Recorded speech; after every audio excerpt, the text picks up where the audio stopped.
Pode se assentar, meus irmãos. Glórias a Deus. Estou muito feliz de estarmos aqui ajudando, nessa nova fase na minha vida. Eu lembro que quando eu cheguei aqui, começando, o que mais me impactou de primeiro foi realmente a EBD. Eu assisti a aula do Elias, eu pensava assim, eu e a Débora, uau, que aula. E agora, eu aqui ajudando o mestre. Maravilha, então nós estamos vendo então essas aulas sobre o Ministério da Misericórdia. Nós passamos por algumas aqui, hoje nós vamos estudar o caráter da misericórdia. Mas antes, irmãos, da gente começar a nossa aula, lembrando que os irmãos estão com a liberdade para fazer perguntas, beleza? E também tem o link que provavelmente está no grupo, eu não sei, tem que ver com o Elias ou o Abner, ver o link no grupo para fazer a pergunta, para ficar mais objetivo. Mas então vamos estudar então o caráter da misericórdia, prática movida pela compaixão e o amor sacrificial. Mas antes, vamos passar por essas passagens aqui, por 2 versículos que Jesus falou. Vamos ler ele, ó. Aproximou-se, enfaixou-lhe as feridas, derramando nelas vinho e óleo. Depois colocou-o sobre o próprio animal, levou-o para a hospedaria e cuidou dele. O outro versículo. No dia seguinte, deu 2 denários ao hospedeiro e disse-lhe, cuide dele. Quando voltar, lhe pagarei todas as despesas que você tiver. Lembrando que essa é a passagem do bom samaritano, a parábola que Jesus contou. Aqui nós já temos um vislumbre de como que a misericórdia se comporta. Aqui nós já temos nas ações do bom samaritano como que a misericórdia se comporta. E pensando nisso, vamos passar por alguns pontos que mostram o que o bom samaritano fez. E ele só se tornou bom samaritano, o bom samaritano, por conta de algumas atitudes que ele teve. Senão seria simplesmente um samaritano, né? A primeira foi que ele viu. Ele estava presente, com atenção. É diferente da gente quando está talvez dirigindo o carro ou passando por algum lugar e a nossa mente está pensando um monte de coisa e tem pessoas ao nosso lado que às vezes está precisando de alguma coisa, a gente não percebe. Mas ele estava atento. O homem, ele estava no caminho, sim, mas ele prestou atenção no que estava acontecendo, né? A primeira coisa. E depois, o coração dele se encheu de compaixão, que foi a motivação que ele teve. Aqui nós já temos 2 coisas que, se parar ali na motivação, ou melhor, se parar na compaixão e não tiver ação, não valeu de nada. Então, a partir daí, então, o homem ele chega perto, o bom samaritano chega perto, depois ele traz um cuidado médico emergencial ali, cuidando das suas feridas, depois ele leva o homem até a hospedaria e ali então ele paga por tudo. Aqui nós já temos algo que a gente pode pensar, que a misericórdia ela tem ações, ela não para no sentimento. A misericórdia ela provoca você fazer algumas coisas.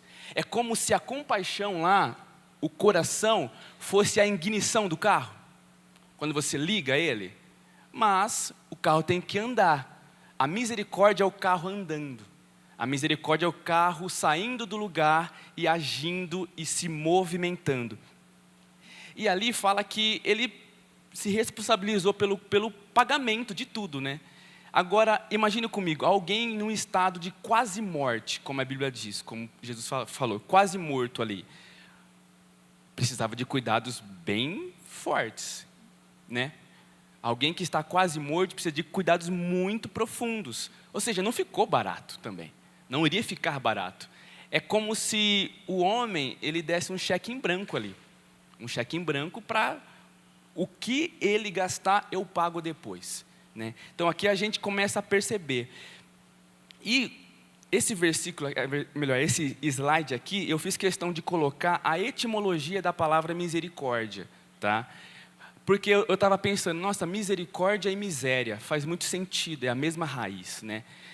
Miser quer dizer várias coisas, mas dentre elas, pobre e infeliz. Cordis, ou cor, coração. E o ia, que indica um estado de qualidade, assim, tal. Então, quando a gente une miser mais ia, é miséria, que quer dizer o quê? Um estado de sofrimento. Então, para se tornar misericórdia, tem um estado de sofrimento, mas eu coloco o coração. Então, seria o miser, né, coração, que vai significar o quê? Colocar o coração no estado de sofrimento de uma outra pessoa. A misericórdia é isso. Então, é eu colocar o coração. Quando eu vou para a Bíblia e vejo a forma que Jesus falou e a palavra usada, vamos ver que tem outra palavra ali que é aquela eleus, que leva à ação.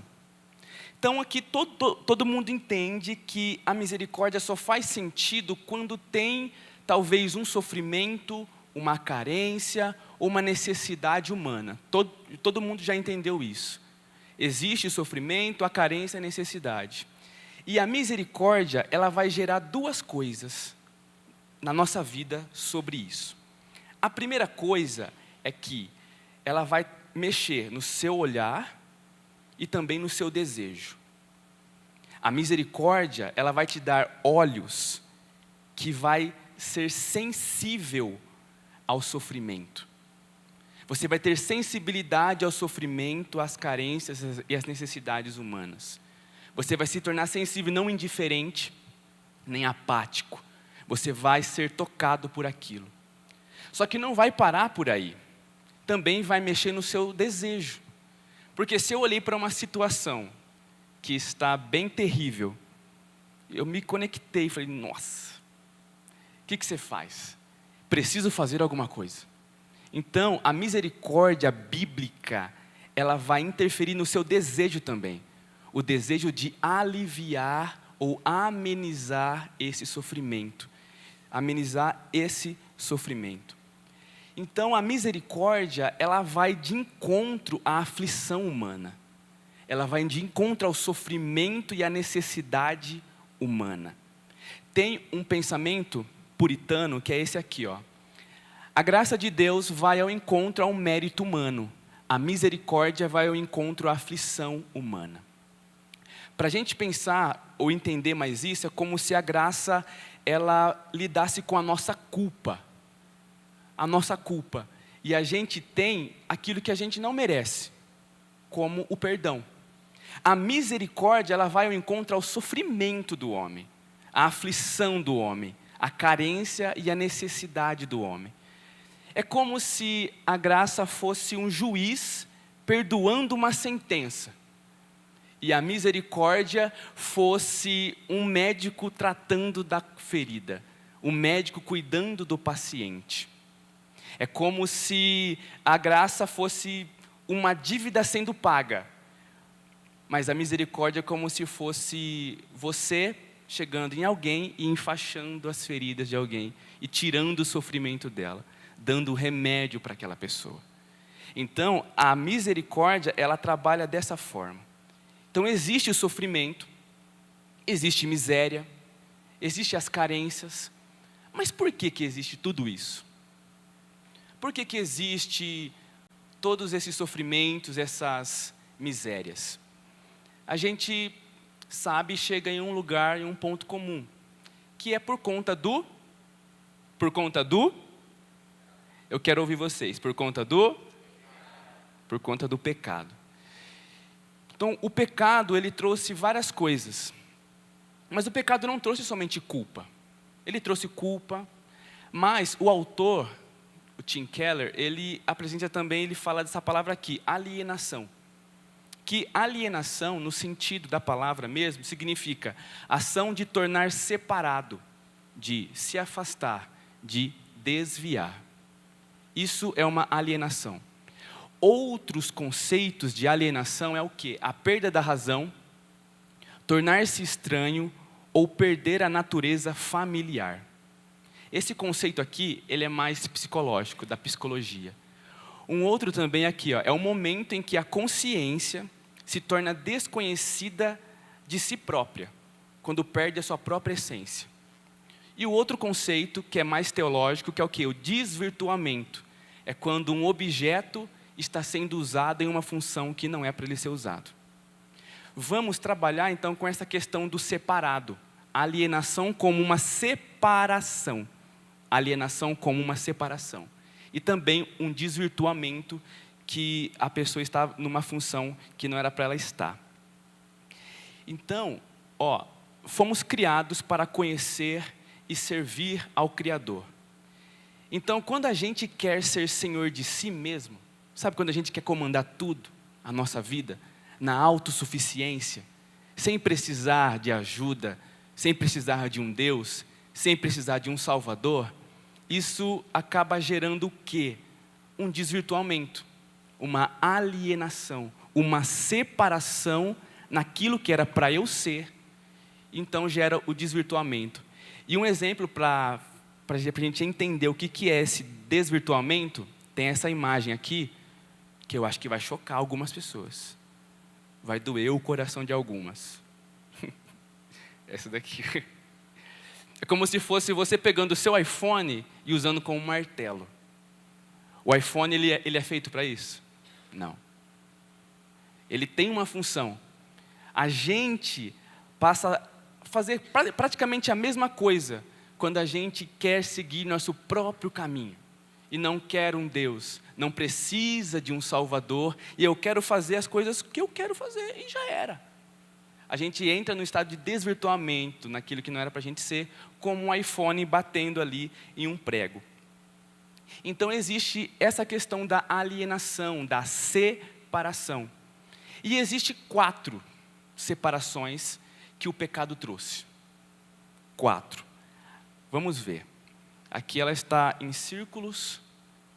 E eu acho que aqui. Ali em cima, a física. A separação física, que foi o homem separado e inimigo da própria natureza. Depois, a outra é a social, onde nós temos dificuldade de conviver em plena harmonia com o próximo. O homem separado dos seus semelhantes. E a outra é o psicológico, quando eu estou separado de mim mesmo. Quando eu olho para mim mesmo, eu me sinto fragmentado e eu estou distante daquilo que era para eu ser. E a outra, que é a mais profunda, e a bolinha aqui a bolinha não dá para ver direito e ali dá. É a teológica, onde nós nos distanciamos de Deus. Então, essas 4 separações. E a do centro ali, que é a de Deus, é a principal, que deu raiz a todas as outras. Vamos pensar, tem a bolinha do meio. Se a bolinha do meio ela começa a tremer, o que acontece com as outras? Treme também. É a mesma coisa, como fosse uma ação em cadeia. E por conta dessas 4 separações, existem então as necessidades humanas, as carências humanas. E nós temos necessidade. O ser humano ele foi criado para depender, e depender de Deus. Só que o pecado entrou e acabou trazendo uma dependência que ela é desvirtuada mesmo. Porque se a gente tira Deus da equação, eu continuo sendo dependente. Só que agora o meu coração vai para outros lugares. Vai para lugar que vai gerar o quê? Vazio, uma sensação de falta de propósito, um tédio, frustração, dor. E o autor, ele coloca algo bem interessante sobre as necessidades humanas. Sabe o que é? Ele fala assim, que a gente tem que se conectar com as necessidades sentidas das pessoas. É como se eu ver alguém aqui na minha frente, está, um exemplo, com fome. Eu chego para aquela pessoa e falo assim, cara, você precisa de Deus. Eu estou mentindo? Não, mas ela está com fome. O que ela está sentindo é fome. Então eu devo me conectar com o que a pessoa está sentindo. Tira aquela visão de arrogância que faz eu achar o que eu sei o que é bom para você. Eu me conecto com aquilo que você precisa e assim age a misericórdia. Mas vamos entrar para falar então da primeira alienação, que é a alienação teológica, que é a separação de Deus. Esse versículo aqui, ó. Ouvindo o homem e a sua mulher os passos do Senhor, que andava pelo jardim quando soprava a brisa do dia, o que eles fizeram? Esconderam-se da presença do Senhor. Deus entre as árvores do jardim. Então, a presença de Deus antes, como que era? De comunhão. A presença de Deus antes era perfeita, em harmonia. Por conta do pecado, a presença de Deus passou a gerar medo. Por conta do pecado, e se separou. As árvores do jardim, né, vamos pensar, Adão, ele deveria fazer o que com o jardim? Cuidar, proteger do jardim para Deus. Agora, o homem usa o próprio jardim para se proteger de Deus. Então, vamos pensar nisso. O pecado faz isso com a gente. É como se a gente fosse os escondidos. A espécie humana poderia ser chamada de os escondidos de Deus, porque a gente foge de Deus. A nossa natureza pecaminosa foge de Deus. Por isso que aí entra Jesus no caminho.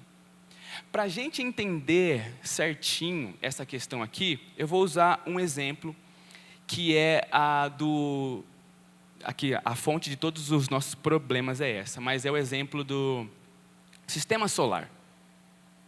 Tem aqui o sistema solar. Todos esses planetas, eles estão em harmonia, sim ou não? Estão em harmonia. Mas estão em harmonia por conta de uma coisa. Porque eles têm um único centro. Um único centro. Sistema solar pode se chamar do baricentro, né? Porque o Sol também ele corresponde a um centro em comum com todos os outros planetas. Então só há harmonia porque tem um único centro. Agora, imagine se cada planeta ele orbitasse no seu próprio centro. O que iria dar? Caos. Colisão. Os planetas batendo no Sol. E os próprios planetas batendo em si mesmo. Isso é quando tem vários centros. Então, quando Adão ele se esconde, Adão e Eva se escondem de Deus, ele sente medo de Deus, o planeta colidindo com o Sol. Porque ele está no seu próprio. Agora ele não está girando em torno ali, no único centro, agora ele tem o próprio centro. E vai indo. Opa! Colidiu, sai fora. É isso. Então, nós estamos, na nossa natureza, essa é a nossa essência, que é o problema de todos os nossos pecados. Mas acontece que também entrou Jesus na equação para mudar tudo isso, né? Não é à toa que Deus falou várias vezes para Moisés, né, que ele não poderia enxergar ou chegar perto dele. Precisava de um véu. Aí vem Jesus e tira esse véu, que a gente pode se achegar para perto de Deus. Estamos felizes por causa disso. E a segunda separação, ou alienação, é a psicológica, que é a de si mesmo. Sabe? Quando você olha para si mesmo, e a separação, aqui ó. Ouvi a tua voz no jardim e tive... Mas por que ele teve medo? Porque ele estava nu, e assim ele se escondeu. Então pode perceber que o ser humano antes, ele era harmonioso, havia paz, havia muita paz, mas quando o pecado entrou, ele passa a experimentar uma desintegração, uma separação.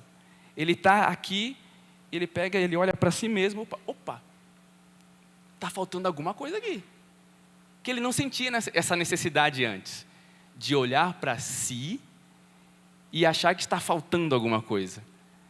Agora ele olha e fala, opa, eu estou nu aqui, está faltando alguma coisa. E assim gera, então, a separação e começa a ficar com a consciência atormentada. Eu estou errado aqui do jeito que eu estou. Mas não era o jeito que Deus tinha deixado ele? Não era o jeito? Aí ele olha e fala, opa, não, está errado aqui, está faltando alguma coisa aqui. Então, aí depois gera o quê? A vergonha, a culpa, eu estou errado. Não, está me faltando alguma coisa para eu ser feliz. Está faltando alguma coisa para eu ficar contente, para eu ter paz, está faltando alguma coisa aqui. E aí gera o quê? A infelicidade, a frustração, a perda da identidade. Eu estava errado antes, porque antes eu não precisava me tampar, mas agora eu preciso. Percebe isso? Então, a segunda é essa daqui, porque a gente sempre vai cair nesse lugar, está me faltando alguma coisa. O ser humano tem isso. Está me faltando, eu preciso de alguma coisa. Por quê? O nosso coração ele foi criado naturalmente para adorar a Deus. E quando tira Deus da equação, aí gera o quê? Os ídolos. Aí eu começo a cultuar outras coisas, né? Então, o nosso coração foi criado para adorar. Sem Deus, cria os ídolos. E os ídolos, eles prometem. Ou melhor, a gente às vezes confia, né? Que o ídolo ele vai trazer o quê? Segurança, valor, né? Vai trazer um sentido para a minha vida. Prometem isso, mas entrega isso? Os ídolos? Não entrega isso. E o interessante é que gera essa insuficiência. Porque por vezes, quando a gente está nesse caminho errado e a gente se encontra com ídolos ou uma vida pecaminosa, até parece legal no início, não é? Tipo, vamos pensar alguém que está numa uma situação ruim de drogas. No início, causa aquele negócio bom, mas só que depois vai chegando, tipo, não, está faltando alguma coisa ainda. Eu tenho parentes assim, desse jeito. Tenho pessoas próximas que eu sei que é assim. Que sente que está faltando alguma coisa. Tem ali. Mas não é tudo. Está insuficiente. É como... deixa eu passar isso aqui. Então, a pessoa cai no desejo da carne, que Paulo ele trata como também idolatria. E o que é idolatria, se não um outro Deus? Olha lá aquele versículo ali, aquele segundo. Portanto, eliminai vossas inclinações carnais, que é o quê? A prostituição, a impureza, paixão, desejo mau e avareza, que é o quê? Idolatria. É um outro Deus. É como se os desejos carnais, eles desenfreados, eles acabam sendo como um outro Deus na minha vida. Mas acaba que tudo isso é insuficiente. É totalmente insuficiente. No início até entrega um alívio, algo legal, só que depois, não. É como essa fatia de pão. O que está faltando nesse pão aí para ele ficar da hora para a gente comer? O que está faltando? Nutella. Um queijinho. Nutella é bom, hein? Não estava esperando essa resposta. Vamos pensar. Eu colocaria um cafezinho ali também, né? É verdade. Mas assim, é aquilo ali, ó. A insuficiência de uma vida que a gente acaba caindo em outros deuses ou em alguns desejos. É como se fosse pegar um pouquinho de manteiga e passar numa fatia de pão. É manteiga? É manteiga. É pão? É pão. Só que é insuficiente. Você vai comer, vai até satisfazer, mas não está como deveria estar. Pode ficar bem melhor. É essa sensação de insuficiência, tipo, até tenho, mas, parece que pode ficar mais gostoso. Ou parece que dá para colocar Nutella aqui, né? Ou um cafezinho aqui, está faltando alguma coisa. É como se fosse um pão seco. Isso daqui é para exemplificar toda a sensação de necessidade, de insegurança, da busca pelo sentido, pelo propósito que a gente só vai somente ter em Cristo. E a terceira alienação, depois, é a social, que é onde que a gente ou o ser humano se separa de si mesmo e também do seu próximo. Então os olhos dos dois foram abertos e ficaram sabendo que estavam nus. Por isso entrelaçaram folhas de figueira e fizeram para si aventais. Pode perceber que não era natural essa questão da privacidade entre o homem e a mulher. O pecado que trouxe isso, a necessidade de estar privado ali. E pode perceber como nós passamos. O pecado faz o homem se esconder de Deus, mas também faz o homem se esconder do seu semelhante. E assim gera também um conflito entre as pessoas. Pode perceber que por conta, aí nessa passagem depois, ele se esconde de si mesmo, se escondem. Depois fica um acusando o outro, né? Adão acusa, fala, não, foi Eva. Ei, para com isso, não foi eu. E assim gera um conflito. E pode perceber que aqui foi o primeiro fecha, ou a primeira briga matrimonial foi aqui nessa passagem. A primeira briga familiar, conjugal, foi aqui nessa passagem. Então a gente está em constante briga com o nosso semelhante, por conta do pecado. De olhar para si mesmo e achar que sou eu estou nu, eu quero ter a minha privacidade e eu não preciso me conviver em família. Ou se eu quiser me conviver em comunidade, vai ser do meu jeito. É para mim, do jeito que eu quero. Então, acaba que a raiz disso daqui é por conta da distância de Deus e por conta da distância de nós mesmos. Alguém que está em conflito interno, em constante conflito consigo mesmo, consegue ter harmonia com o seu semelhante? Plena não. Pode até chegar ali algum momento, mas algum momento vai dar algum conflito. Por isso que Deus, Ele transforma pessoas, transforma vidas, e Ele nos coloca em família, na comunidade, né? Então, a desintegração interna também gera um conflito externo. Vamos pensar, até as questões que deveriam ser boas no mundo hoje são tudo ruins. Vamos pensar aqui, nessa daqui, que isso aqui gera bastante conflito. Se a gente for analisar os problemas que ambas as partes, vou pensar na pureza, tá? No olhar puro para as coisas. Não está errado falar que o problema é a injustiça, ou falar que o problema é a família sendo desintegrada, esse que é o problema. Está errado, está certo. É que tudo isso, quando a gente acaba agindo pelo pecado, gera conflito e só separação entre nós mesmos. E tudo isso é por conta do quê? Por conta do pecado. É como pensar, eu lembro de uma aula dos adolescentes lá. Adolescentes. É como se fosse uma árvore, né? Com bastante frutos. Bastante frutos. E o pecado e os problemas do mundo fossem os frutos. Se eu chegar lá e tirar os frutos da árvore, cortar as folhas, até ficou legal, só que vai passar o tempo, o fruto vai aparecer de novo. É como se eu precisasse atacar a raiz. Se eu quiser que a árvore não gere mais fruto nenhum, é a raiz. E sabe qual que é a raiz de todos os problemas? A distância de Deus.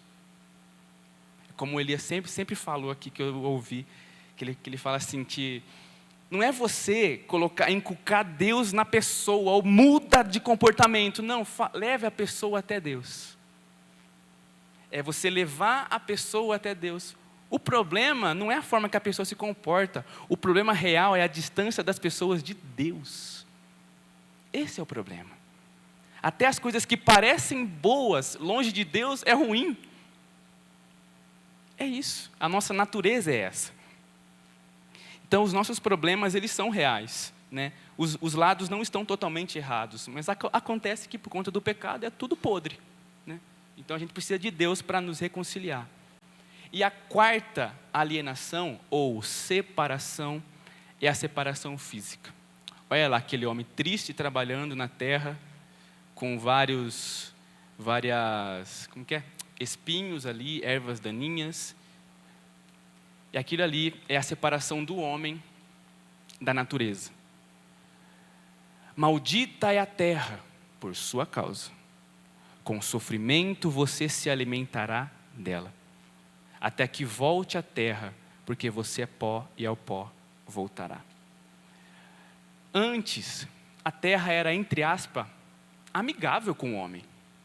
O homem cuidava, ele cultivava, plantava. Mas pelo pecado, agora a terra não está mais sujeita ao homem como era antes. Aí vem as doenças, as ervas daninhas, os vírus na natureza, os desastres, e vem a morte. É interessante que a gente pode pensar que a terra também está sofrendo muito por conta do pecado. Gente, nós vemos isso. E Paulo, ele fala esse versículo aqui, ó, que a natureza criada aguarda, com grande expectativa, que os filhos de Deus sejam revelados. Revelados. Pois ela foi submetida à futilidade, não pela sua própria escolha, mas por causa da vontade daquele que a sujeitou, na esperança de que a própria natureza criada será libertada da escravidão, da decadência em que se encontra, para a gloriosa liberdade dos filhos de Deus. Então a natureza, ela também aguarda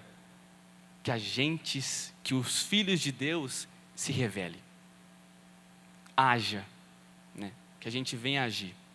Então nós conseguimos analisar e perceber que todos os problemas também na natureza é por conta do pecado. E pensando nesses problemas, também gera o quê? A fome, vem a fome. O cultivo é totalmente dificultoso.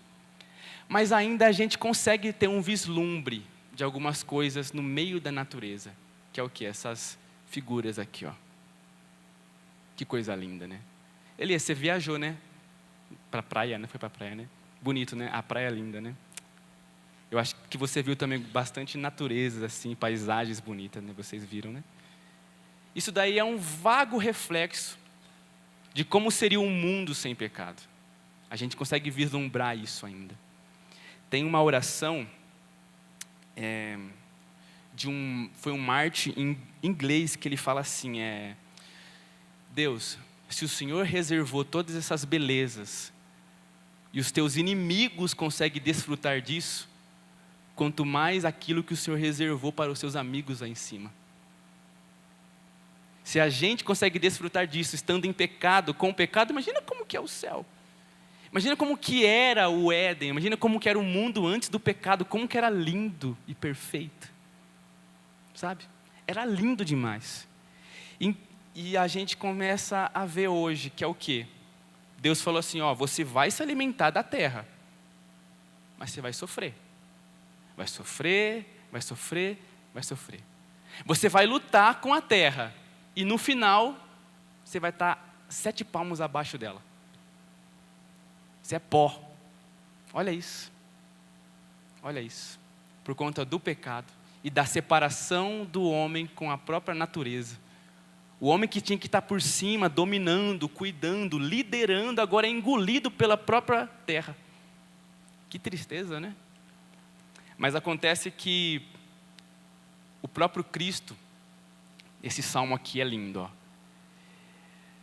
Mostra que Jesus, ele vai restaurar, inclusive, a natureza.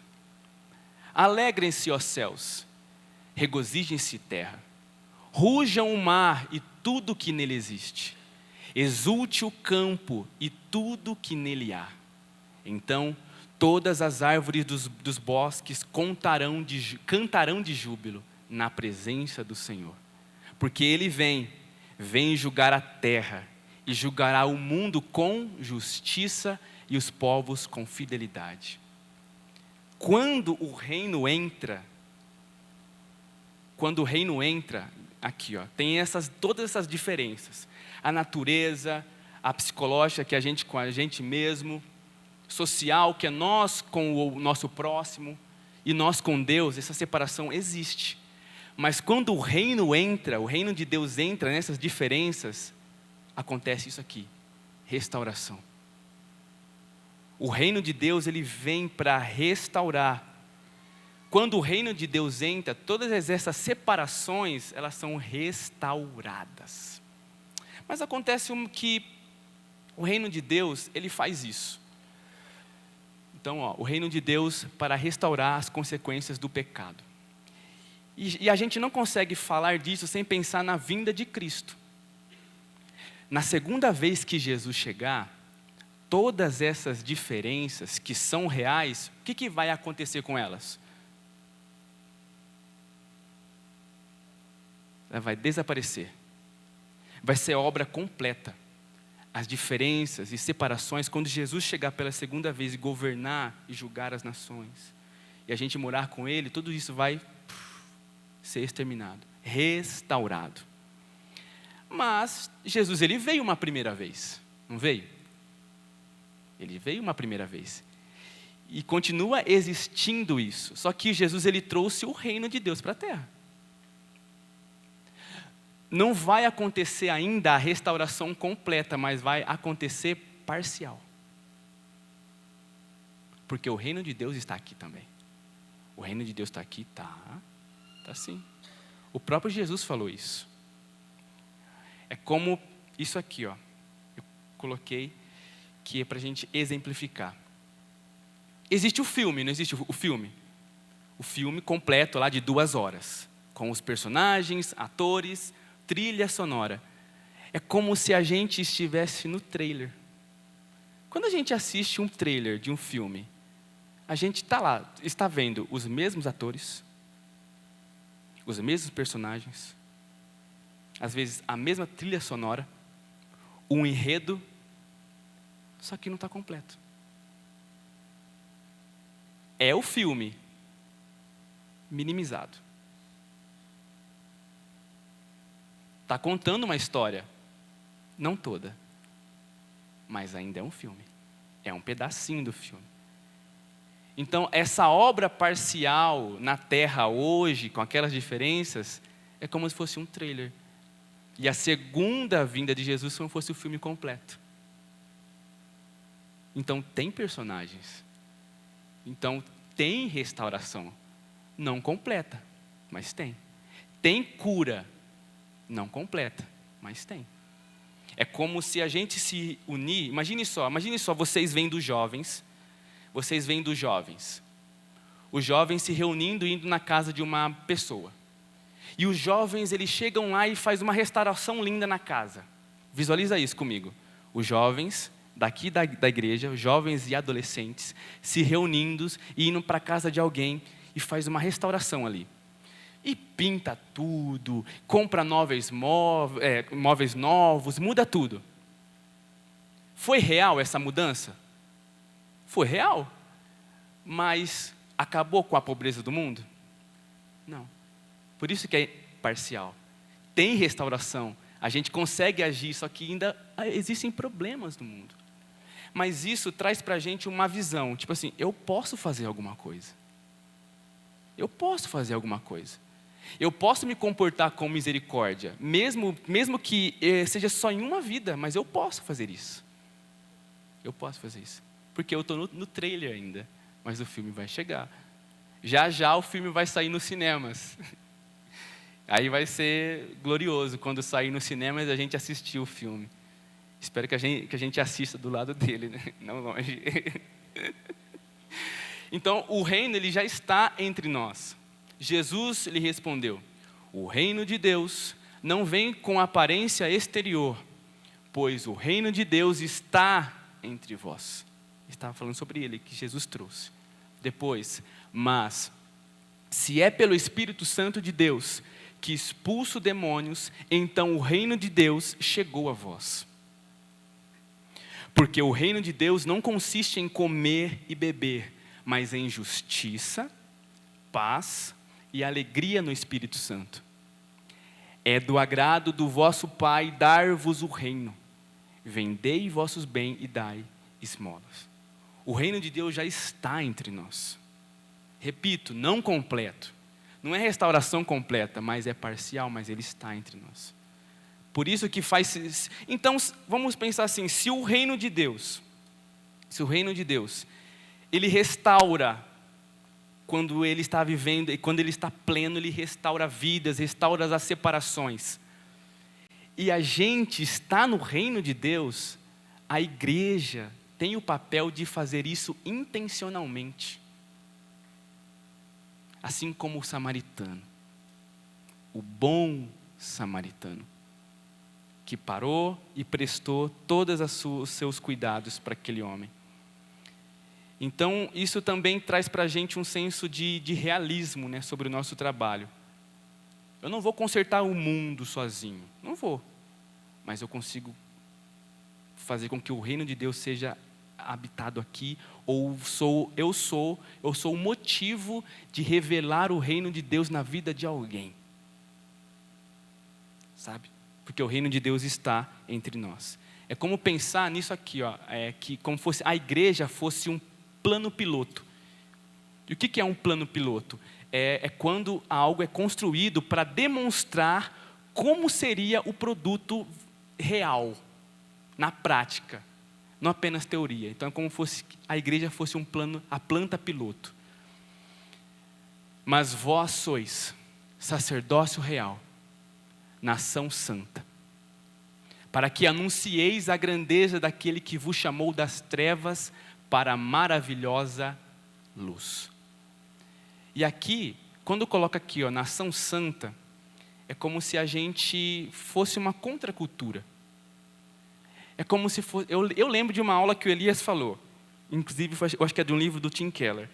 Fala que é como se fosse uma cidade dentro da cidade. Uma cidade dentro da cidade. É uma nação dentro de outras nações. É a gente estando no mundo, mas tendo os princípios e valores de Deus. Ali estão matando um ao outro. Aqui eu amo meu inimigo. Ali estão roubando pela ganância. Aqui eu faço doação. Percebe? A diferença? Porque a gente é uma nação diferente. Totalmente diferente. Então a igreja, o papel da igreja não é apenas chegar e abrir a Bíblia e pregar a Bíblia. Faz sentido. Precisamos fazer isso. Mas também dar o serviço completo, como eu falei. Chegar em alguém, está passando fome, está com sede, eu vou chegar aqui, toma essa Bíblia. É legal? É legal. A pessoa está precisando de Bíblia, mas a pessoa está com fome e sede. Imagine o bom samaritano parando ali com o homem e olhando para ele assim, toma esse folhetinho aqui, tchau. O que ia mudar? Não muda nada. O homem parou, prestou e cuidou das feridas, né? O Tim Keller, ele tem essa frase aqui que está no livro que eu fiz questão de colocar. Anunciar o reino de Deus é mais do que ganhar almas para Cristo. Envolve também trabalhar para a cura de pessoas, famílias, relacionamentos e nações. Implica realizar obras de misericórdia e buscar a justiça. Significa edificar vidas, relacionamentos, instituições e comunidades conforme a autoridade de Deus. E assim promover a bem-aventurança do reino. É como Jesus falou, vocês vão receber poder para ser testemunhas. E é revelar Ele aonde a gente for. E vocês lembram que Jesus, Ele fez bastante ações, né? Então, o Evangelho, ele é completo. Ele vai na alma, mas ele também vai nos problemas sociais. Ele ataca a separação que o homem tem de Deus, mas também vai ao encontro à separação que a pessoa tem de si mesmo. e cuida das feridas também. O Evangelho faz isso. Então, essa deve ser também a nossa preocupação, todos esses círculos aqui, que são essas separações. E porque tudo isso aqui gera o quê? Gera sofrimento. E a gente deve se conectar com o sofrimento das pessoas, que existe, né? Como eu estou falando aqui. Imagine só, estamos aqui na EBD, né?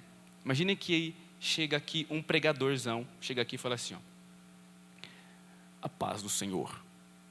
Nessa manhã, gostaria de trazer um estudo profundo acerca das intempéries da vida e os frenesins da inquietude das nossas almas. Um estudo profundo que Deus tem me dado. Tá bom, beleza. Agora, e se eu chego e falo assim, gente, acho que vocês passaram por necessidades e preocupações nessa semana, né? Coisas que te preocupou, te fez você ficar talvez triste. Mas eu tenho uma boa notícia para vocês. A Bíblia fala de tudo isso. E é isso que a gente vai estudar hoje. É a mesma coisa. Qual que conecta mais? Eu não fui um bom ator aqui, tá? Mas qual que conecta mais? A última mensagem. Porque vai de encontro à sua necessidade. De encontro às nossas necessidades. E o nosso papel é isso. É pegar aquilo que a gente sabe e adequar a necessidade da pessoa.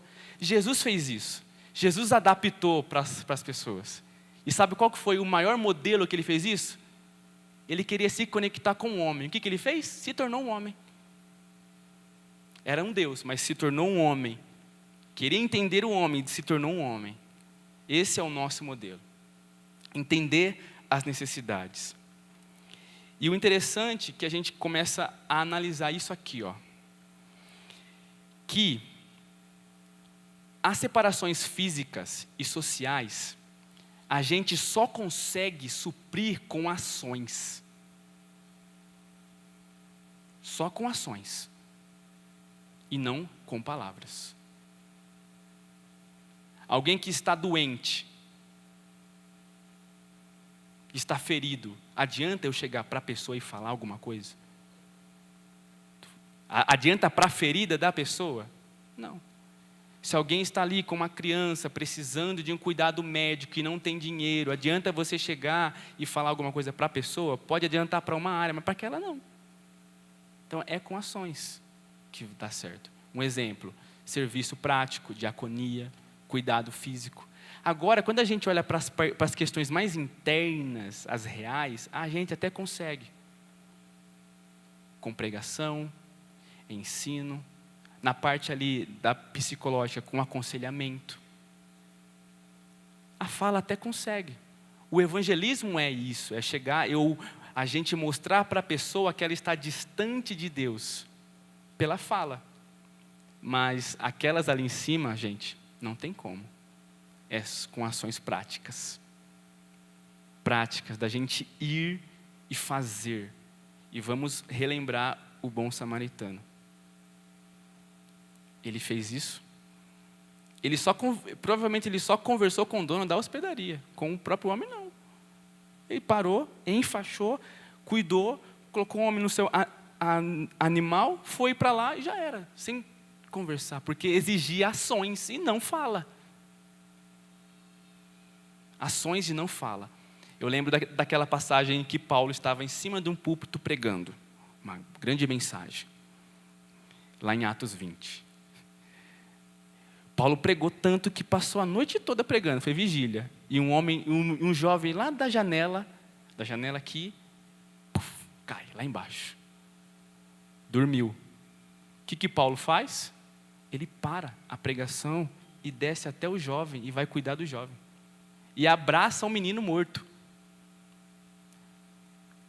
Talvez o nosso papel é esse. Às vezes a gente precisa, entregar o microfone. Não só o microfone. A gente precisa sair mais. A gente precisa ser bons em comunhão interna, sim. Mas também ser bom em resgatar almas. Ir lá fora se conectar com as histórias das pessoas. O Elias, na semana passada, me fez chorar aqui com aqueles vídeos. Eu nem coloquei vídeo porque eu sou muito chorão.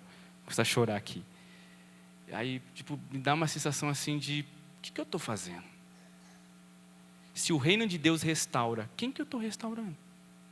Ou simplesmente, quem que eu estou tentando restaurar? Quem? Eu dou aula na EBD. Tá bom? Ok.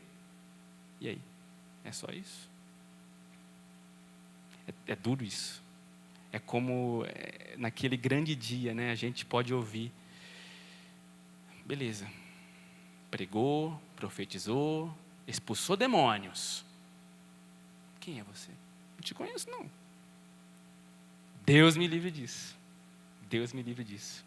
Então a gente é o reflexo, a gente consegue revelar Cristo, né? E o próprio Cristo, ele foi, naquele versículo fala aquilo ali, ó, que Jesus ele foi poderoso em obras e em palavras. O mesmo Jesus que ele subiu lá em cima no barquinho de Pedro e pregou, falou, ele termina o discurso e fala, Pedro, vai lá, joga a rede de novo. E gerou peixes. O mesmo Jesus que prega para uma grande multidão, depois ele multiplica os pães e os peixes para alimentar a fome das pessoas. A gente deve ser bom nisso também, ser bom nisso, como Jesus foi muito bom nisso. Então, precisamos de ações. Quem, pois, tiver bens do mundo, e vendo seu irmão em necessidade, fechar-lhe o coração, como o amor de Deus pode permanecer nele? Filhinhos, não amemos de palavra, nem de boca, mas em ações e em verdade. É leve esse versículo, né? Tranquilo. Assim também a fé, se não tiver obras, ela é morta em si mesmo. Então amar significa oferecer ao semelhante aquilo que ele precisa. Então, se eu tenho bens e eu não faço bem ao meu irmão, mesmo vendo ele em necessidade, o amor de Deus está em mim? Ou eu estou amando de verdade? E uma coisa que é duro de ouvir, que também me bateu muito, que é, não tem como amar pela metade. Ou você ama ou não ama. Eu falei, uau, verdade. Então que a gente venha a entender isso. Porque essas ações, mesmo que sociais, elas são também espiritual. É alguém que entendeu a graça de Deus.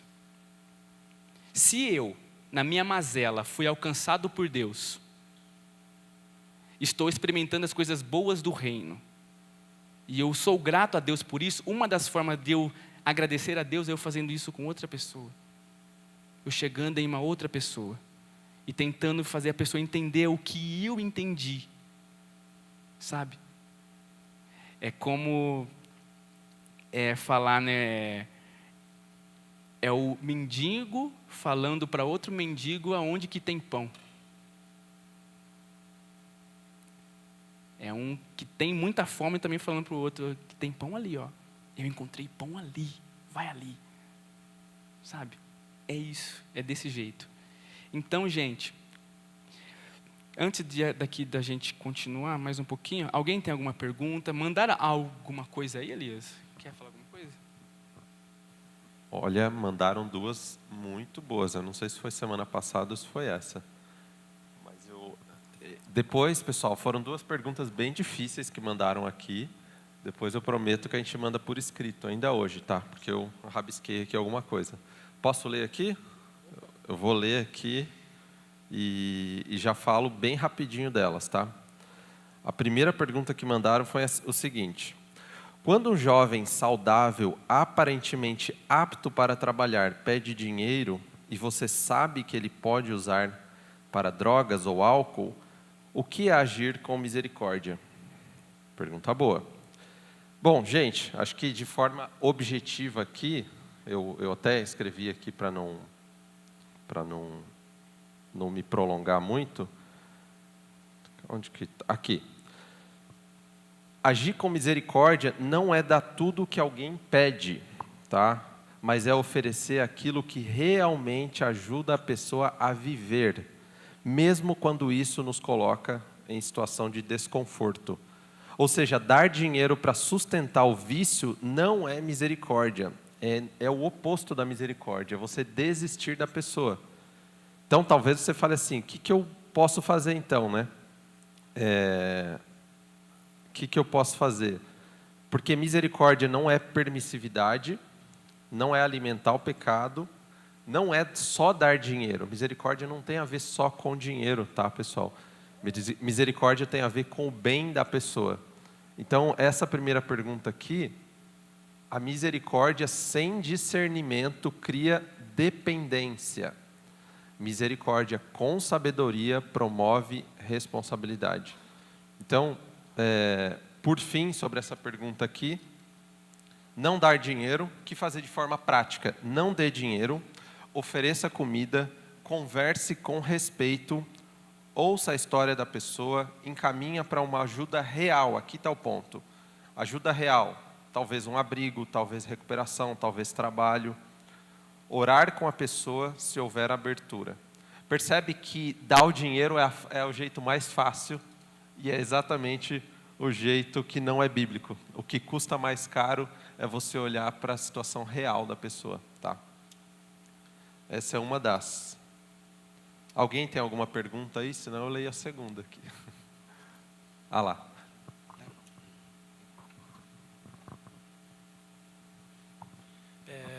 Paz do Senhor, irmãos. Em cima disso e na continuidade até disso, Elias Kennedy, às vezes você está num lugar, por exemplo, você está num semáforo, tem lá 2, 3 crianças pedindo coisa para você. E você vê a mãe ou o pai sentado lá debaixo da árvore esperando que as crianças façam o serviço, para que você se compadeça mais de uma criança do que delas. Quando você tem, eu falo, vou dar uma paradinha no carro lá na frente, voltar, conversar com elas e aplicar realmente a misericórdia como ela deve ser, beleza. Se você está naquela, cara, estou com pressa, estou longe de casa, entendeu? Você soa como uma pessoa arrogante, não vou dar, acabou, você fecha o vidro, né? Você vê a criança chegando, você fecha até o vidro para a pessoa não... muitas vezes eu fico naquela, cara, eu não estou fazendo nada por essa criança, eu sei que ela talvez até esteja com fome, eu não tenho aqui um pacote de biscoito, alguma comidinha, sei lá, eu estou só fechando o vidro para ela não me perturbar. Fica um negócio tão contra, sei lá, meu coração, sabe, cara, não estou fazendo nada para essa criança, ela está sendo usada pelo pai e pela mãe, para que você tenha mais misericórdia, porque a gente tem mais misericórdia para uma criança do que para um adulto. Eu não estou podendo fazer nada por falta de tempo, pela distância que eu moro dela. Enfim, estou fechando o vidro para ela não me perturbar. Fica um negócio tão, sei lá, cara, pesado. Eu muitas vezes eu não sei o que agir. Uma vez só, eu lembro de um rapaz perto da minha casa, ele estava lá pedindo dinheirinho. Eu fui no barzinho, comprei lá um bolinho de ovo, uma tubaína, coisinha gostosa. Levei de volta. Nossa, o cara chorou, obrigado, senhor. O cara, nossa, eu virei, andei uns 10 metros, olhei para trás, o cara estava comendo bolinho de ovo. Ali eu pude falar que Deus te abençoe. E você abençoou a pessoa, você foi no que ela realmente estava precisando. Mas e aí, dou o dinheiro? Quando você está no carro que você não tem bolinho de ovo e tubaína, você vai dar o quê? Cara, é pesado. É um negócio que sinceramente me pesa isso aí, cara. Pode complementar se você quiser, tá? Não, pode. Isso que o irmão Andreas falou, tem uma coisa que a gente pensa pouco, né? A gente não vai resolver todos os problemas do mundo. É muita pretensão a gente achar que, enfim, nem é nossa responsabilidade resolver tudo. Mas existe alguma coisa que o Espírito toca no nosso coração. Isso que o irmão Andreas falou é uma coisa importante. Sempre que a gente sai de casa e pede para Deus revelar quais coisas do mundo Deus quer que nós sejamos a solução, ou parte dela, acontecem essas coisas. E tem coisas que vão me mover, que não vão mover o Kennedy e o irmão Andreas, porque são coisas diferentes. Mas se Deus colocou uma compaixão, na hora ali eu percebi que é aquilo que eu tenho que fazer. Às vezes eu não tenho o bolo ali, eu não tenho nem o dinheiro ali, a pessoa não tem Pix. A pessoa tem algum contato? Tem alguma forma de eu ajudar ela no meu final de semana, que seja? Porque geralmente o que a gente faz, gente, a gente quer ser misericordioso, mas não afetar o nosso conforto. Porque o meu conforto eu tenho 20 minutos para chegar no trabalho. Eu posso levar 25, mas no meu final de semana eu não quero ir lá te visitar. Porque o meu final de semana eu tenho os meus planos. Então, a pergunta que eu faço é: em que áreas ou em que situações o Espírito tem tocado o seu coração? Porque a minha responsabilidade, eu não preciso... eu gosto muito do exemplo de Neemias lá, né? Qual é a minha missão? A tua missão são os tijolos quebrados que estão diante de você. Então, a responsabilidade não é de quem não viu, é de quem viu. Então, se você viu, eu deveria ser parte da solução. Que é o que o Kennedy falou. De que forma que eu levo esse trailer do reino de Deus pelo caminho pelo qual eu estou caminhando? No meu trabalho, na avenida, na estrada, que seja. De que forma que as pessoas olhem para mim e falam assim: existe alguma coisa maior do que isso aqui, e eu vi naquela pessoa. Isso é você revelar o reino em doses menores, né, atendendo a necessidade. E a gente tem que encontrar soluções, porque não é fácil mesmo, gente, sabe? Fácil é dar o dinheiro. E ainda assim, muitos de nós não dá. Então, não é só dar o dinheiro, e talvez a solução nem seja dar o dinheiro. Tá? Às vezes, dependendo da situação, o dar o dinheiro é só uma porta, né? Que pode ser que ajude. Até mesmo, com um exemplo, os não cristãos não entendem por que a gente prega, por que a gente sai para evangelizar. Algumas pessoas não entendem isso, porque não viveram essa transformação. Mas quando vê uma igreja que para prestar uma assistência para alguém que está passando fome, que está em uma situação de rua, faz trabalhos sociais, essas pessoas, mesmo não sendo crentes, elas se conectam com isso. Ou seja, essa ação social pode ser uma porta para chegar para o núcleo, para o real problema também, pode ser. Dar o dinheiro é fácil, é verdade, Elias. Kennedy, eu queria complementar com uma coisa. Uma coisa que nós temos muito medo, gente, eu falo por mim, a gente tem muito medo de ser explorado. Eu lembro que a gente deu uma aula aqui, um módulo, há uns 4 anos, sobre discipulado, e eu lembro que alguém fez uma pergunta muito parecida com isso. Então, a gente tem medo de ser explorado e de ser enganado. É por isso que ouvir a pessoa, se conectar, e assim, até a pergunta que falou sobre alguém que vai usar para droga, né? Acho que foi os discípulos, né? Eu quero dinheiro, eu não tenho prata nem ouro aqui. Mas o que eu tenho eu te dou. Levanta e anda. Então, a gente tem medo de ser explorado porque a gente não quer gastar tempo para entender a situação. E aí, de forma rápida, será que eu vou ser explorado se eu der? Se eu não der? Eu tive, durante a pandemia, a oportunidade, pelo projeto aqui da igreja que a gente teve, de visitar algumas famílias. E, gente, assim, é de cortar o coração. Não está longe daqui. Aqui na nossa cidade. Então, a gente tem medo de ser explorado porque a gente não quer gastar tempo. Só que quando a gente gasta tempo, nós somos mais assertivos na nossa ajuda. De novo, às vezes não é dinheiro, gente. Às vezes é tempo mesmo. E custa bastante. Custa caro, custa tempo, custa... Às vezes é presença, né? Ouvir a pessoa, né? Eu lembrei aqui de aquela vez lá que a gente foi depois de um culto, a gente foi comprar um lanche e tinha um morador de rua, né? Foi pedir dinheiro e enquanto o lanche não ficava pronto, o Kennedy ficou conversando com ele. E por fim aí ele começou a falar da história dele. Ele tinha casa própria em outra cidade e ele estava naquela situação por conta de depressão, porque os pais morreram de uma forma trágica. Ele caiu na depressão e ficou na rua, saiu da cidade, acho que era Américo Brasilense, a casa dele. Américo primeiro morou, acho que em Araraquara, e por fim estava em São Carlos, morando na rua por conta de um problema emocional. E acabou entrando nas drogas também. Então, só foi possível ficar sabendo por conta da conversa. Então, realmente, a conversa é muito mais importante do que o dinheiro, né? Nessas situações, né? Que não é um caso de vida ou morte ou de fome, que nem a gente falou. Sim, é como o Elias falou, e eu acho que todo mundo já pensou nisso, né? Nessa questão de ser usado, né? Da gente fazer algo bom e a pessoa depois, enfim, ela age de forma errada ali, ela é ingrata, né? Existe isso. Só que também tem o outro lado, tem muitas histórias ali que a gente consegue alcançar. Nesse caso aí, desse senhor, era um jovem, era um jovem, eu conversando com ele assim, aí ele falou da forma que ele saiu. E ele falou assim que todas as vezes que ele vai para a cidade dele, quando ele vai tentar entrar na casa dele, ele vê de longe, ele vê os pais dele ali. Já morreram, mas ele fala que vê os pais dele, por isso que ele não consegue entrar na casa. Isso é demoníaco. Isso é estranho. O irmão Hélio ali tem uma... Com uma voz dessa, né?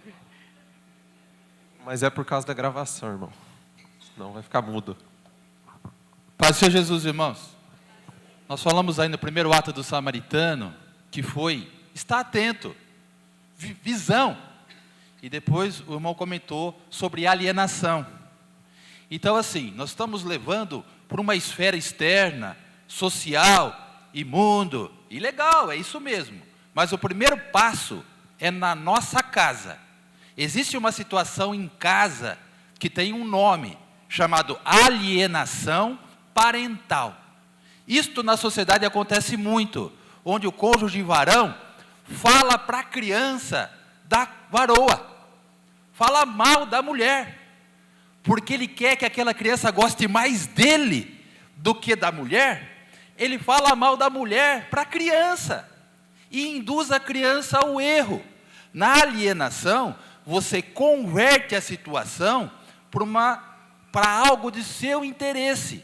Então, cuidado, cristão, para você não levar em erro a sua criança, o seu pequeno. Não fale mal do seu cônjuge para o seu filho. Isso tem um nome: alienação parental. Perfeito. Então a gente tem que tomar muito cuidado, estar realmente atento. Com esse senhor aí, com esse jovem, depois eu fiz uma oração por ele, e ele falou que ele estava vivendo na rua, tendo casa, por conta de uma questão espiritual ali, ou mental, psicológica, que seja, mas a pessoa estava precisando daquilo. E eu tenho certeza que... Aí ele chorou ali na oração e tal. É difícil mesmo, é bem difícil a gente parar. E assim, eu só ouvi ele porque eu estava esperando o lanche ficar pronto. Será que eu ia parar realmente ali para ouvir ele? A gente precisa fazer mais isso, se conectar com histórias. Às vezes, a gente, como Elias falou, às vezes não é... O dinheiro ali, eu dou o dinheiro, beleza, mas às vezes a maior riqueza que a pessoa está precisando é alguém para ouvir ela, para ouvir a história, se conectar com a história. Eu acredito muito que a gente pode ser motivo de alguém chegar perto de Deus. Eu acredito muito nisso. Num farol, que seja onde que... Farol não, né? No semáforo, farol, semáforo. Em um semáforo, na rua, andando na calçada. Qualquer momento a gente pode ser, dentro de casa, nós podemos ser. Mas acontece que a gente tem que estar ligado em tudo, prestando atenção. Será que os meus atos estão condizendo com Cristo, sim ou não? Será que eu estou amando o meu próximo, sim ou não? Né? Aí que está. Ô Lia, você quer ler a outra pergunta? Na finalização. Eu vou ler aqui a segunda, que também é muito boa, gente. A segunda pergunta que veio é: existe misericórdia demais, tipo, em direção a alguém que quer me matar ou fazer mal para mim? Isso aqui é uma pergunta muito boa, né? E aí eu vou tentar gastar um minutinho aqui, tá, gente? De algumas notas aqui. Primeiro, o princípio da misericórdia não anula a nossa autoproteção, tá, gente? Exemplos bíblicos. Jesus se retirava quando alguém queria matá-lo. Lá em Lucas 4:29. Paulo fugiu quando a sua vida estava em risco e os discípulos foram orientados a agir com prudência diante dos riscos à vida deles. Então, fugir do perigo não é falta de fé, é sabedoria bíblica. Então, aqui, um ponto importante. E, ao mesmo tempo, a gente tem o princípio de amar os inimigos. Amem os seus inimigos. Então, amar inimigo não é a gente ignorar ameaças. Enfim, deixa eu ir objetivamente, então, para essa pergunta. Então, aqui. Onde que eu anotei? Aqui. A Bíblia nunca chama de misericórdia aquilo que destrói a vida. Misericórdia verdadeira protege o inocente e confronta o mal. Ou seja, amar o inimigo não é se entregar a ele, é recusar-se a odiá-lo, sem abrir mão da vida. Então, se você está diante do perigo, não é falta de fé você se proteger, tá, irmão? Eu li essa semana um caso muito triste de uma missionária que visitava um idoso e, enfim, ajudava ele durante um tempo. Quando avisaram ela, não sei se alguém viu sobre isso, mas quando avisaram ela que ele tinha um histórico de abuso, estupro, e inclusive ficou preso por muito tempo, um idoso necessitado, tá? Ela falou assim: eu vou uma última vez visitá-lo. Ela não voltou mais. Então, a misericórdia não anula a nossa segurança também. Então, a pergunta não é misericórdia demais que eu chamaria isso aqui. É a questão da sabedoria também. Tá bom? Então, de visita, é importante uma mulher estar acompanhada de um homem e sempre com prudência. Tá bom? Perfeito, muito bom. Sabedoria, né? Sabedoria. Então, irmãos, estamos aqui, essa lição aqui, para a gente entender como que a misericórdia se comporta. O caráter da misericórdia, tá? Então, o caráter da misericórdia cristã é suprir, por meio de atos concretos, as necessidades que as pessoas sentem, tá? É isso daí. E as necessidades estão naqueles círculos que nós falamos, seja na física, na social, na psicológica e na teológica. As pessoas inimigas da própria natureza, inimigas aqui entre nós, de si mesmo e também separado de Deus. Então a gente deve agir conscientemente para isso. Quando Jesus ele veio, a missão dele foi tirar todas as barreiras que a gente tem com Deus. É como se Jesus tirasse a barreira da frente para que a gente já chegasse para perto de Deus. A misericórdia também faz isso. É a intenção de tirar essa barreira também da frente, para que as pessoas experimentem a restauração divina, experimente a restauração na sua casa, experimente a restauração do seu psicológico, porque tem muitas pessoas feridas, doentes, e a gente pode agir com atos de amor. E Tiago 1,5, né, fala: se alguém tem falta de sabedoria, peça a Deus, que dá liberalmente. Peça, porém, com fé. Então, Deus dá sabedoria. Provérbios 31:10, eu acho que fala que aquele que ganha almas, sábio é. Então, a gente precisa de sabedoria. Pedir sabedoria para Deus, que Ele dá sabedoria de como atingir pessoas, como levar esse trailer do filme para alguém. Você mostrar para alguém e ainda você gerar o desejo, né? Porque tem trailer que a gente assiste e fala: cara, eu quero assistir o filme. Se o trailer é isso, eu quero assistir o filme completo. É a gente gerar isso nas pessoas também, com ações, com práticas, né? Então, podemos falar que a igreja, ela deve evangelizar, mas o evangelismo e a ação social são expressões de um mesmo reino, do mesmo reino. Talvez misericórdia sem evangelho é humanismo, mas o evangelho sem misericórdia pode ser só abstrato. Abstrato demais, talvez. O que eu estou falando aqui é do evangelho, ele falado. Se ele for só falado e não experienciado, e não exemplificado, e não com ações, talvez ele fica muito abstrato. E a gente chega no mesmo lugar. Às vezes, as pessoas estão caídas e não sabem. Estão feridas e não sabem. E a gente sabe que a pessoa está ferida. E a gente consegue ir na ferida porque Deus nos dá a capacidade. E Deus, Ele tem a sabedoria para a gente.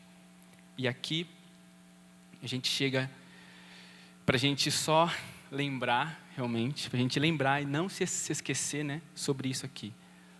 A misericórdia, ela é ativa. Ou seja, não é só um sentimento de pena. Ela é intervenção prática, de tempo, talvez dinheiro e talvez presença. Ela também é holística ou completa. Ela vai em todas as áreas, nessas 4 áreas. Atinge o ser humano com Deus, o ser humano consigo mesmo, com o próximo e com a natureza. Ela é restauradora, porque ela busca a reabilitação da dignidade humana com Deus. Ela restaura. E também ela é incondicional, estendida a inimigos e estranhos, baseada na necessidade e não no mérito. Aí a gente chega no que o Elias também falou, que nós falamos sobre a sabedoria. Peça sabedoria para Deus. Sabedoria, assim como é uma parábola, mas é real. Na questão do alguém que parou para prestar o cuidado para a pessoa. E pode perceber que aquilo que as pessoas, que o homem samaritano agiu, ele cuidou certinho. Por que ele usou o vinho? Talvez porque o vinho é antisséptico. Por que o óleo? Porque o óleo, ele restaura a pele, ele restaura. Então, queridos, a aula depois vai estar lá. Isso daqui eu não vou ler, tá? Mas aqui é um resumaço da aula mesmo, que vai estar no slide. E algumas perguntas para o seu coração. Você vê as necessidades materiais como oportunidades para revelar o reino de Deus? Suas ações de misericórdia apontam para Cristo ou apenas resolve problemas temporários? Você está disposto a se sujar como o samaritano para servir? E esse slide aqui que nós conhecemos.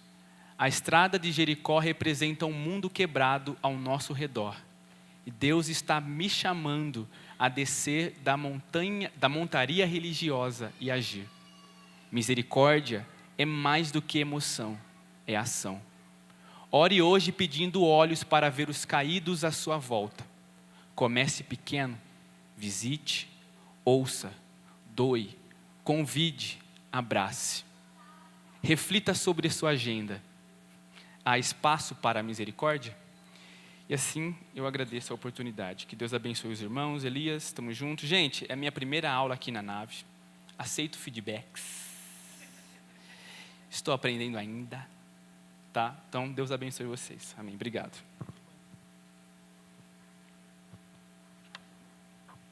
Para uma primeira tá bom, hein?